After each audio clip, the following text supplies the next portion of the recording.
ओम शांति। नवंबर मास के लिए मधुबन घर से विशेष हम ब्राह्मणों के लिए समय और परिस्थितियों की हलचल को देखते हुए पुरुषार्थ आया, जिसमें 5 बिंदुओं का इससे पहले हमने विशेष मनन चिंतन किया। अब आगे से मधुबन घर से नवंबर 2025 के लिए पुरुषार्थ है अशरीरी व विदेही स्थिति का अभ्यास बढ़ाओ, जिसके लिए बाबा ने सहज विधि बताई। 1 सेकंड में चोले से अलग तभी हो सकेंगे जब किसी भी संस्कार की टाइटनेस नहीं होगी। जैसे कोई भी चीज अगर चिपकती हुई होती है तो उसको खोलना मुश्किल होता है, हल्के होने से सहज ही अलग हो जाते हैं। वैसे ही अगर अपने संस्कारों में जरा भी इजीपन नहीं होगा तो अशरीरीपन का अनुभव कर नहीं सकेंगे। इसलिए इजी और अलर्ट रहो। अर्थात स्वयं भगवान कहते हैं कि अब अंत का भी अंतिम समय है। अब इस देह को छोड़कर अपने घर अशरीरी होकर जाना है, तो इस शरीर को त्यागने के लिए, सहजता से छोड़ने के लिए बाबा कहते बार बार देह में आना और देह से न्यारे होने के अभ्यास के साथ साथ जो भी रहे हुए पुराने स्वभाव संस्कार हैं, उन संस्कारों से भी स्वयं को मुक्त करो। क्योंकि नया ब्राह्मण जन्म है तो पुराने संस्कार क्यों हैं? नए ब्राह्मण जीवन के नए ईश्वरीय संस्कारों को अपने जीवन में धारण करो तो स्वतः और सहज इस देह से न्यारे अशरीरी होकर अपने घर जा सकेंगे। 7 नवंबर के लिए बाबा ने सहज विधि बताई। विदेही बनने में हे अर्जुन बनो। अर्जुन की विशेषता सदा बिंदी में स्मृति स्वरूप बन विजयी बना। ऐसे नष्टो मोहा स्मृति स्वरूप बनने वाले अर्जुन सदा गीता ज्ञान सुनने और मनन करने वाले अर्जुन, ऐसा विदेही जीते जी सब मरे पड़े हैं। ऐसे बेहद की वैराग्य वृत्ति वाले अर्जुन बनो। अर्जुन अर्थात ज्ञान का अर्जन करने वाला, भगवान पर निश्चय बुद्धि होने वाला। जब अर्जुन ने बिंदी को लक्ष्य समझकर विजय प्राप्त की, ऐसे ही बाबा ने हमें 3 बिंदियों की स्मृति दिलाई। एक मैं आत्मा, दूसरा मेरा पिता परमात्मा और तीसरा ड्रामा नथिंग न्यू। तो कोई भी परिस्थिति आती है, विघ्न व समस्या आती है, हर समस्या हर विघ्न को पार करने के लिए बाबा सहज युक्ति बताते। बिंदी लगाओ और आगे बढ़ जाओ।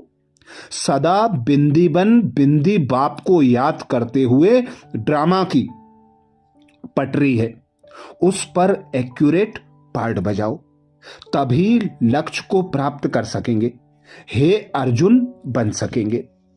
8 नवंबर को बाबा ने सहज विधि बताई।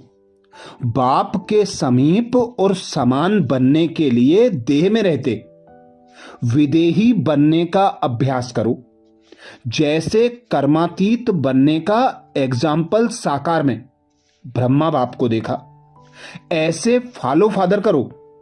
जब तक यह देह कर्मेंद्रियों के साथ इस कर्म क्षेत्र पर पार्ट बजा रहे हो, तब तक कर्म करते कर्मेंद्रियों का आधार लो और न्यारे बन जाओ। यही अभ्यास बाबा कहते विदेही बनाएगा। जिस प्रकार हम देखते हैं कोई क्रिकेट का खिलाड़ी होता है, वह जितनी ज्यादा प्रैक्टिस करता है उतना अच्छा खिलाड़ी बनता है। ऐसे ही बाबा हमें भी इस देह में रहते विदेही बनने की युक्ति बार बार बताते हैं। जब भी कर्म करना हो कर्मेंद्रियों का आधार लो और कर्म होते ही इस देह से न्यारे होने का अभ्यास करो। अपने घर परमधाम चले जाओ, सूक्ष्म वतन की सैर करो, सर्व आत्माओं को परमात्म शक्तियों की सकाश दो। अपने घर अर्थात नई दुनिया राजधानी में चले जाओ, अपने स्वरूप को देखो। ऐसे ही बाबा कहते स्वयं को इस देह से न्यारे और एक बाप के प्यारे बना सकते हो। 9 नवंबर को बाबा ने सहज विधि बताई।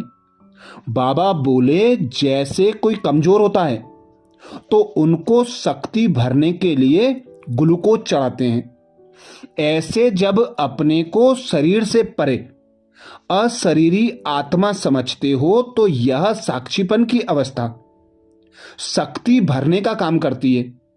और जितना समय साक्षी अवस्था की स्थिति रहती है उतना ही बाप साथी भी याद रहता है, अर्थात साथ रहता है। तो जब हम इस देह से न्यारे साक्षी बनने का पुरुषार्थ करते हैं, हर सीन को साक्षी होकर देखते हैं, तो कैसी भी सीन हो हम उसके प्रभाव में नहीं आते। हमारे साथ सर्वशक्तिमान हमारा परम पिता परमात्मा रहता है और जितना हम परमात्मा की याद में रहेंगे, परमात्मा को साथी सहयोगी बनाकर साथ रखेंगे, उतना ही सर्वशक्तिमान की सर्व शक्तियों से स्वयं को भरपूर करते हुए हर विघ्न हर परिस्थिति को सहजता से पार कर लेंगे। 10 नवंबर को बाबा ने सहज पुरुषार्थ बताया। बाबा बोले अभ्यास करो, देह और देह के देश को भूल अशरीरी परमधाम निवासी बन जाओ। फिर परमधाम निवासी से अव्यक्त स्थिति में स्थित हो जाओ। फिर सेवा के प्रति आवाज में आओ। सेवा करते हुए भी अपने स्वरूप की स्मृति में रहो।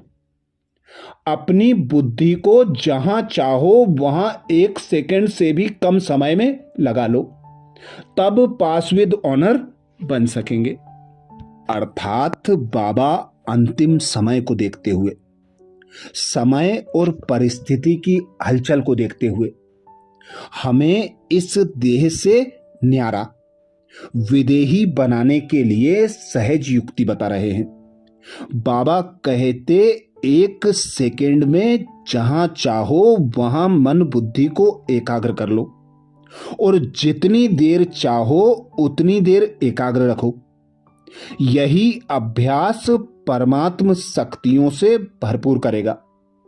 जब आप देह से न्यारे होते हो तो परमात्म शक्तियों का सहयोग प्राप्त होता है और उन्हीं परमात्म शक्तियों के द्वारा सर्व आत्माओं को सहयोग दो। यही अंतिम समय का अंतिम पुरुषार्थ है, यही अंतिम समय का अंतिम लक्ष्य है। क्योंकि अब हमें ब्रह्मा बाप को कॉपी कर शिव बाबा के समान बनना है। जब देह में होते हैं तो देहधारी ब्रह्मा को फॉलो करना, और जब विदेही अवस्था में स्थित होते हैं तो अपने पिता परमात्मा से सर्व शक्तियों का सहयोग लेकर विश्व की एक एक आत्मा को शक्तियों का सहयोग देना। यही बाबा कहते अंतिम समय का अंतिम पुरुषार्थ है। अब अशरीरी बनने का बार बार बाबा अटेंशन दिला रहे हैं। अशरीरी व विदेही स्थिति का अभ्यास बढ़ाओ। जितना अभ्यास बढ़ाएंगे उतना हमारी नेचुरल नेचर उसी प्रकार की बन जाएगी। हम सहजता से इस देह को त्याग कर सूक्ष्म वतनवासी फरिश्ता और निराकारी दुनियावासी निराकार आत्मा स्थिति में स्वयं को स्थित कर सकेंगे।